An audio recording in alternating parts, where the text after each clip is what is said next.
മംഗലശ്ശേരി നീലകണ്ഠൻ തരുന്നാന്ന് വെച്ചാലും മകൻ മുതലാളിയാണോ. പക്ഷേ ആ പണം നൽകുന്ന സുഖം ഞാൻ വേണം വെച്ചിട്ടുണ്ട്. അതുകൊണ്ട് എനിക്ക് അയാളോട് സ്നേഹമില്ല എന്നൊന്നും അർത്ഥമില്ല. അച്ഛനെന്താ അമ്മയെ നല്ല ഡോക്ടറെയൊന്നും കാണിക്കാത്തേന്ന് അയാൾ ചോദിച്ച ഞാനെന്താടോ പറയാ? ഒറ്റ ചോദ്യം, ഒറ്റ ഉത്തരം. മണിക്കുട്ടി ഓടിക്കൊണ്ടിരിക്കുകയാണ്. ഗംഗ ഇപ്പൊ എവിടെ പോകുന്നു? അല്ലിക്ക് ആഭരണം എടുക്കാൻ പോകുന്നു. ഗംഗ ഇപ്പൊ പോകണ്ട. അതെന്താ ഞാനും കൂടി പോയാല്? ഗംഗ പോകണ്ട. ഞാൻ ഇന്നലെയും പറഞ്ഞായിരുന്നല്ലോ പോകുന്നു.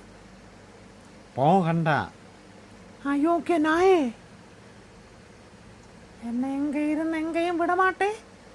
വരും ദുർഗാഷ്ടമി അന്നേക്ക് ഉന്നെ കൊന്നു രക്തത്തെ കുടിപ്പേ. ഗംഗ